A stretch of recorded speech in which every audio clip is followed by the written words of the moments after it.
Olá, queridos alunos da Rede Municipal de Ensino. Eu sou Williams Pimentel, professor de Ciências do 8º ano. Gente, a nossa série hoje começa com um tema muito interessante voltado para a nossa saúde, que é alimentos e nutrientes. Então, nas próximas aulas nós vamos relatar a composição química dos alimentos que nós ingerimos, as suas características, a importância dos alimentos na nossa saúde de modo geral e também algumas patologias, algumas doenças relacionadas à alimentação. Para só então nós começarmos a falar sobre o sistema digestório, beleza? Então, vamos lá.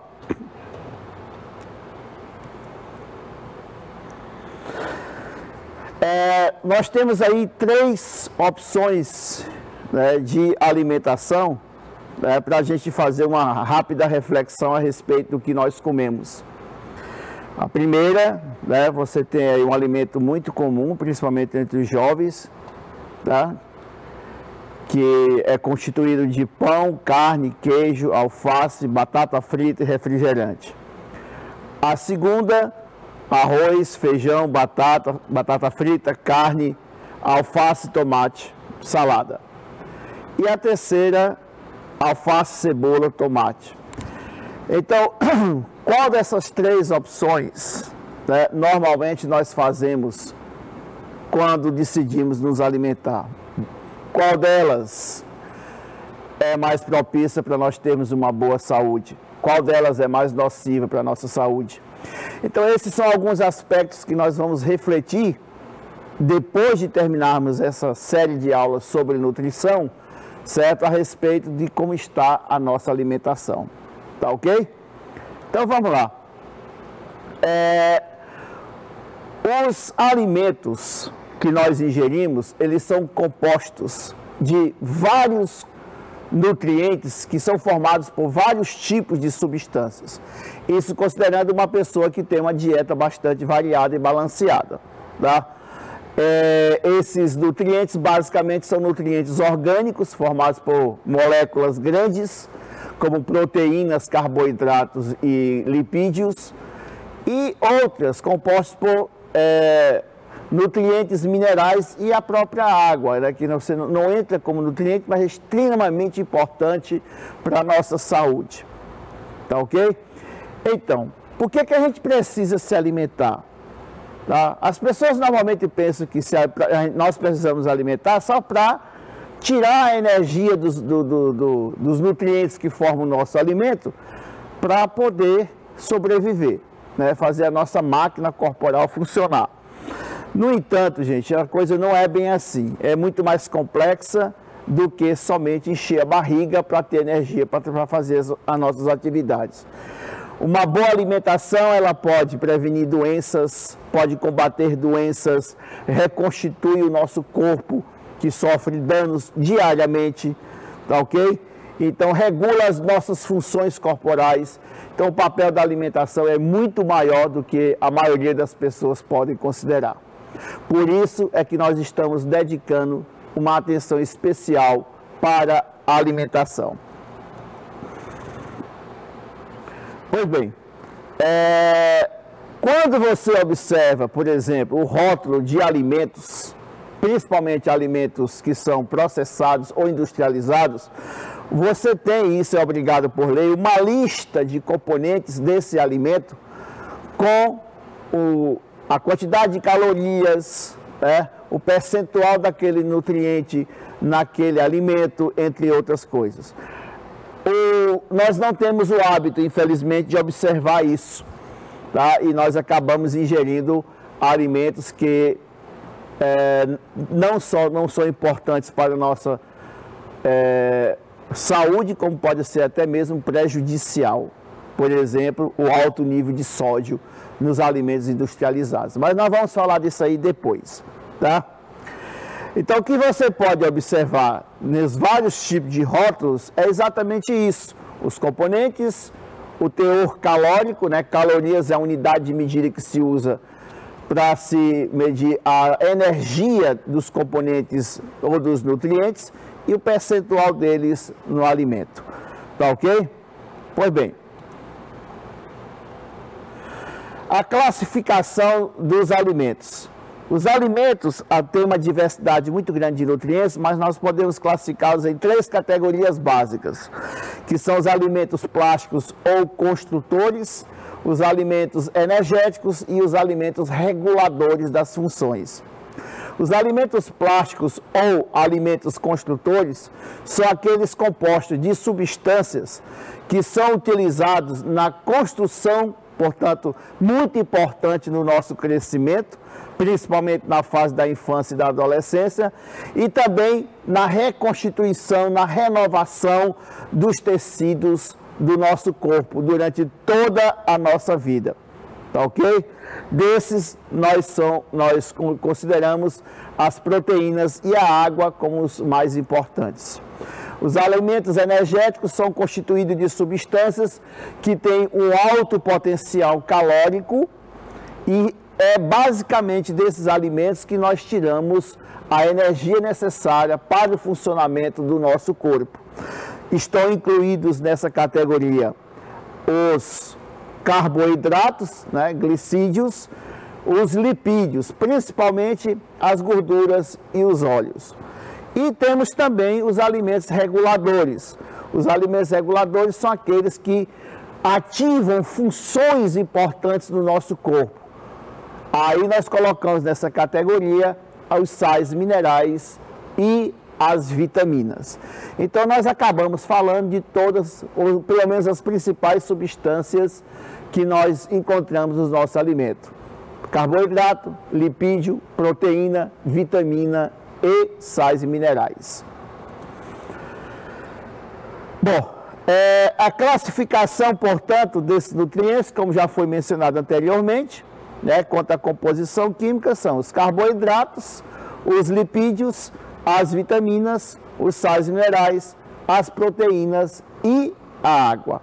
Também vamos incluir, apesar de não ser digerido pelo nosso organismo, as fibras, mas que tem também um papel importante, tá? Então, para que serve cada um desses nutrientes que nós ingerimos na nossa alimentação? Então, vamos lá. O grupo de substâncias chamado de proteínas. As proteínas são moléculas muito grandes formadas pela união de várias moléculas menores chamadas de aminoácidos, tá ok? Essas moléculas, as proteínas, desempenham inúmeros papéis no nosso organismo, mas nós podemos resumir em 4 funções básicas, como, por exemplo, a função estrutural ou crescimento, tá? A queratina, por exemplo, que constitui as nossas unhas, os nossos pelos, cabelos, tá? Elas são a matéria-prima e a essência dessas estruturas do nosso corpo. Nós temos também o colágeno, que é 30% das nossas proteínas são colágenos, extremamente importante para a estrutura do nosso corpo. Nós também podemos dizer que existe entre as funções das proteínas o transporte de substâncias. Por exemplo, no interior das hemácias existem moléculas chamadas de hemoglobina que se associam a gases e, portanto, está associada ao transporte desses gases no sangue da gente. Também podemos atribuir a função de defesa. Os anticorpos são proteínas produzidas pelo nosso organismo quando estimulado pela presença de algum corpo estranho, certo? E que atuam na defesa imunológica, né? Tornando o nosso corpo imune a vários tipos de fatores externos. Também nós temos proteínas de movimento, tá? Como é o caso, por exemplo, da actina, da miosina, que são encontradas em todos os tipos celulares, mas de forma específica, extremamente organizada nas células musculares que provocam os movimentos do nosso corpo. Então, nós podemos fechar as funções das proteínas no nosso corpo em construção, né, função estrutural, regulação, função hormonal, defesa, os anticorpos e as enzimas. tá? As enzimas são uma categoria muito especial de proteínas, se bem que nem toda enzima é necessariamente uma proteína, mas isso aí é uma exceção, vamos falar como sendo proteína. Essas moléculas, elas têm um papel muito importante no nosso corpo, que é a de acelerar as reações do nosso corpo. Nós só temos a agilidade funcional que nós temos graças a esse grupo especial de proteínas, que são as enzimas, né? Bom, o segundo grupo de substâncias orgânicas também é uma molécula muito grande, chamada de carboidratos, tá? Esses carboidratos também são formados por moléculas menores. Os carboidratos representam para o nosso organismo as principais fontes de energia para as funções celulares, tá ok? Então essa energia é utilizada em várias funções, né? Na nossa leitura, quando nós estamos praticando algum tipo de esporte, nas nossas atividades diárias. Toda e qualquer função do nosso corpo que necessite de energia, ela é oriunda do metabolismo, ou seja, das transformações que nós fazemos no nosso corpo, desse grupo de substâncias, os chamados carboidratos. Esses carboidratos, eles são classificados de acordo com a composição e o tamanho da estrutura química dessas moléculas. Nós temos, portanto, os chamados monossacarídeos, os disacarídeos e os polissacarídeos. Os chamados monossacarídeos significa mono, sacarídeo, açúcar. Então, carboidrato formado por um único açúcar. São os mais simples e os menores carboidratos existentes. Nós podemos citar como exemplo a glicose, a frutose e a galactose. Essas são as fontes mais comuns de energia utilizadas na respiração celular para gerar a energia que as nossas células precisam para funcionar bem, tá? Você pode obter a glicose e a frutose principalmente de fontes vegetais. Os disacarídeos são carboidratos formados por dois açúcares, ou seja, são carboidratos formados pela união de dois monossacarídeos, que nós já vimos no slide anterior, que são a glicose, a frutose e a galactose, tá ok? Então, entre os disacarídeos mais conhecidos e que nós mais utilizamos, e que também são fontes de energia para o funcionamento celular, nós vamos destacar a sacarose, que é o adoçante mais utilizado no mundo, que é extraído da cana-de-açúcar. Ele é formado pela união de uma molécula de glicose com uma molécula de frutose. Nós temos a lactose, que é o açúcar do leite, tá? Que é um disacarídeo formado pela união de uma molécula de glicose com uma molécula de galactose. Também é um açúcar muito consumido, porque nós usamos o leite bastante na nossa alimentação. E também os derivados do leite, como queijos, requeijões e etc. Bom, nós temos uma outra categoria de carboidratos chamada de polissacarídeos. Quer dizer, são carboidratos formados por vários açúcares, vários monossacarídeos. Nós chamamos isso em química de polímeros, tá? Porque é formado por várias moléculas do mesmo tipo. E essas moléculas, elas são classificadas de acordo com sua função. Existem os polissacarídeos de reserva energética, existem os polissacarídeos polissacarídeos estruturais. Por exemplo, o amido e o glicogênio são exemplos de reserva alimentar. Eles são formados por centenas de moléculas de glicose ligadas. O amido, normalmente, ele é processado e armazenado nos vegetais, e o glicogênio, ele é processado e armazenado nas células animais. Isso aí é regra geral. Nós temos também alguns que têm função estrutural, como, por exemplo, a celulose, que é o principal constituinte da parede celular dos vegetais. Nós temos também um nome meio esquisito, né, que normalmente não é citado, que são o ácido hialurônico, que funciona como cimento celular, as pectinas. Então, são carboidratos polissacarídeos estruturais, quer dizer, eles fazem parte da constituição do corpo das células vegetais. Beleza? Então, essas são as três categorias que nós normalmente citamos entre os polissacarídeos. Eles são armazenados quando em excesso no organismo e quando nós necessitamos, eles são quebrados e fornecem a glicose necessária para a produção de energia no nosso corpo. Bom, os lipídios também são moléculas grandes. Os lipídios, eles têm como característica básica o fato de a grande maioria deles serem insolúveis em água, tá? Os lipídios, na realidade, eles são agrupados em vários tipos de categorias, cujos detalhes só são mencionados em séries mais adiantadas, né? Nós temos os glicerídeos, que são os óleos e as gorduras, nós temos os cerídeos, que são as ceras, nós temos os esteroides, que são formados a partir do colesterol, né, como os hormônios sexuais. Nós temos os fosfolipídios, que formam a membrana plasmática de todas as células, e nós temos também os carotenoides, que são pigmentos fotossintetizantes, tá, que estão relacionados à captação de luz. Essa é uma classificação mais complexa, mas nós vamos nos deter, certo, ao que nos interessa mais, que são os glicerídeos, que são os mais conhecidos, óleo e gordura. Tá?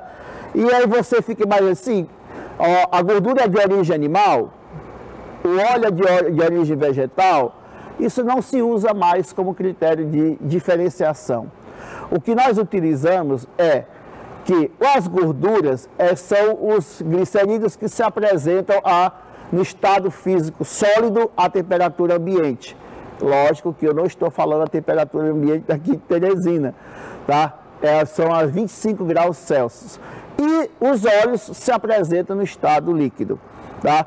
Essas duas moléculas, esses dois conjuntos de substâncias, elas representam fonte de energia alternativa para as nossas células. Ou quando você apresenta uma baixa taxa de carboidrato no organismo, ou quando você está querendo fazer uma atividade que exija uma fonte mais rica em energia do que os carboidratos. Porque sim, os lipídios têm mais energia armazenada do que os carboidratos. Mas o primeiro utilizado são os carboidratos. Tá ok? Então eles funcionam como reserva energética ou quando você, certo, necessita de uma fonte mais rica para poder fazer uma atividade. Tá certo? Além disso, os lipídios podem funcionar como isolantes térmicos, principalmente nos animais que vivem em ambientes muito frios, né? Pode servir também como impermeabilizante de superfícies, para evitar a desidratação, por exemplo, e várias outras funções. Mas aqui o foco é o quê? É fonte alternativa de energia. O excesso da ingestão dessas fontes, lipídios e também os carboidratos, pode levar a um problema chamado obesidade, que não vai ser tratado nessa aula, porque nós teremos uma aula só para tratar desses tipos de problema de saúde relacionado à nossa alimentação. Bom, aí vem aquela velha história, o HDL e o LDL. Todo mundo chama isso aí de colesterol, que na realidade não é.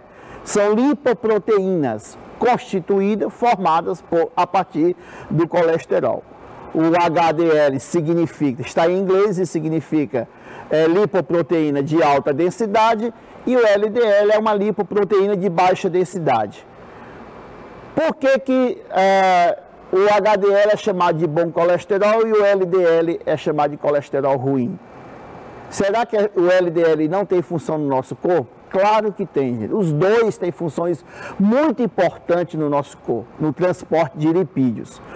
O problema é que nós ingerimos muita fonte de colesterol, o que acaba levando ao excesso dessas substâncias, no caso o LDL, na corrente sanguínea, que pode gerar uma reação do nosso organismo e formar uma estrutura que a gente chama de placas, né, calcificadas, chamada de placas de ateroma. Mas isso aí eu só vou detalhar depois, lá em doenças relacionadas à alimentação. Tá ok? Bom, a água. A água, ela não fornece energia, tá? Nem regula funções diretamente, mas ela é muito importante, porque basta você parar um pouco para raciocinar. Por que tem tanta água no nosso planeta? 75% da cobertura do nosso planeta é água, né? Cerca de 65, 70% da massa corporal, em média, dos seres vivos é água. Por que tanta água? Olha esses alimentos que nós temos aqui nas figuras. Pimentão 64%, morango 36%, uva 32%, né? Cenoura 30%, alface 19% e assim por diante. Existem alguns animais que chegam a ter mais de 90% de sua massa corporal, certo? Constituída por água. Aí vem um questionamento, para que tanta água no corpo, né? Bom, a água ela é extremamente importante no nosso organismo por um motivo muito simples. Nada aconteceria, inclusive a formação dos primeiros seres vivos, certo? Não aconteceria no nosso planeta sem a presença de água no estado líquido. A água exerce inúmeras funções. É solvente universal, é um lubrificante tissular dos tecidos, né? Ajuda a regular a temperatura do nosso corpo, participa de reações químicas do nosso corpo, tá? Então a água é extremamente importante para o funcionamento do nosso corpo. Daí ela estar em tão grande quantidade. A quantidade de água no organismo depende de quê? Depende basicamente da idade, né? Do metabolismo celular e das espécies diferentes. Cada espécie tem sua própria constituição de água. As fibras. Nós não digerimos as fibras, tá? As fibras são de origem vegetal, nós não digerimos. 98% do que nós consumimos de fontes de fibras constituem as nossas fezes. Esses 2% são as bactérias que metabolizam a celulose, que é o principal componente das fibras, mas as fibras são extremamente importantes para a regulação das funções dos nossos intestinos. Beleza? Com relação aos sais minerais, são constituídos numa proporção bem pequena no nosso corpo, mas isso não cabe aqui desmerecer a sua importância. Os sais minerais podem ser encontrados na forma cristalina, sólida, constituindo partes do nosso corpo, como por exemplo os dentes e os ossos, ou na forma dissolvida nos líquidos, como por exemplo no sangue. Eles têm função reguladora. Aí na imagem tem um caso típico de falta de iodo na alimentação, o que provoca o bócio endêmico, que nós trataremos depois com detalhe. Aqui nós temos uma tabela mostrando, certo, as funções, carência e as fontes alimentares. O cálcio, né, constitui os ossos, importante na contração muscular, na coagulação sanguínea, né? A carência pode provocar o enfraquecimento dos ossos, né, deformação nos ossos na infância, deterioração dos dentes, e é encontrado principalmente em fontes de vegetais folhosos e também no leite e seus derivados. Fosfato, aí você constitui o DNA, o RNA, que são os ácidos nucleicos, a ATP, que é a nossa molécula de energia, e a sua carência pode provocar fraturas, né?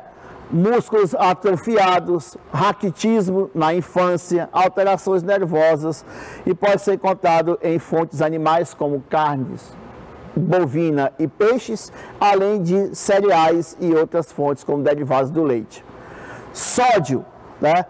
E aí você tem sódio, cloro, ferro, todos eles apresentam funções importantes. Depois vocês deem uma olhada aí, tá? Porque eu não vou entrar em muito detalhe, porque as doenças nós vamos tratar depois, né? Porque aqui nós estamos falando só das características. Cada um tem sua função, sua importância, e também a deficiência pode provocar algum problema de saúde, tá ok? E aqui também tem as fontes que você pode escolher, Olha aí mais um pouquinho, ó. Iodo, que é o caso lá do bócio hidrêmico, o flúor, que é extremamente importante na conservação e formação dos dentes, tá? O flúor, inclusive, existe uma lei federal que obriga, né? Aliás, no tratamento de água, desculpe, é adicionado iodo no tratamento de água para a prevenção de cárie, etc. Tá ok? Vamos lá. As vitaminas, né? O que são vitaminas? As vitaminas são moléculas cuja função é regulação das funções do nosso corpo. Elas, via de regra, não são produzidas pelo nosso organismo. Há exceções, mas via de regra não. Então nós temos que obtê-las na nossa alimentação. Graças a Deus são necessárias em quantidades muito pequenas, porque como não vai a nossa alimentação, nós teríamos sérios problemas de saúde com relação a elas se fossem necessárias em grandes quantidades. Nós temos basicamente 3 patologias ou classificação de patologias relacionadas à alteração na quantidade de vitamina diária. Nós temos a avitaminose, que é a ausência de vitamina no organismo. Nós temos a hipovitaminose, que é a carência de determinados grupos de vitamina na alimentação, e a hipervitaminose, que é o excesso de vitaminas. Né? Essas patologias serão tratadas posteriormente. As vitaminas, elas são classificadas de acordo com suas solubilidades. Existem vitaminas que são solúveis em óleos e gorduras, que são chamadas de lipossolúveis, que são as vitaminas A, D, E e K. E nós temos as vitaminas hidrossolúveis, que são aquelas que são solúveis em água, que são as vitaminas C e as vitaminas do chamado complexo B vitamínico. Por que complexo B vitamínico? Porque essas vitaminas desse complexo apresentam basicamente funções à mesma origem de fontes e também estão relacionadas a algumas funções importantes, como prevenção da inflamação dos nervos, previne dermatite e estão relacionados com a formação e maturação de hemácias. E aqui nós temos, gente, a nossa lista, tá? As vitaminas lipossolúveis, ok? Que são muito importantes na proteção dos epitélios. A vitamina K, que é muito importante porque está associada à coagulação sanguínea. A vitamina D, que é processada no nosso corpo, é muito importante porque está relacionada à absorção de cálcio. A vitamina E é muito importante no nosso sistema imunológico, tá? E aí você tem as alterações. As vitaminas do complexo B, ó, B1, B2, B3, B5, B12 e a vitamina C. As vitaminas do complexo B, elas, como eu já falei, estão relacionadas com a prevenção de inflamação dos nervos, de inflamações na pele, nas mucosas do tubo digestivo e também formação de hemácias. São encontradas em cereais, óleo de fígado, grãos, que são muito facilmente encontrados. A vitamina C, que está relacionado com o nosso sistema imunológico, certo? Que está relacionado com o nosso sistema imunológico, ela é muito importante também para a prevenção de câncer e protege contra infecções. Previne, tá? São encontradas em frutos cítricos, tá ok? Aqui estão as nossas referências do material usado e até a próxima aula, pessoal. Então, tendo a compreensão básica da composição e das características das substâncias, nós iremos na próxima aula falar sobre a importância desses nutrientes na nossa alimentação. Valeu, até mais!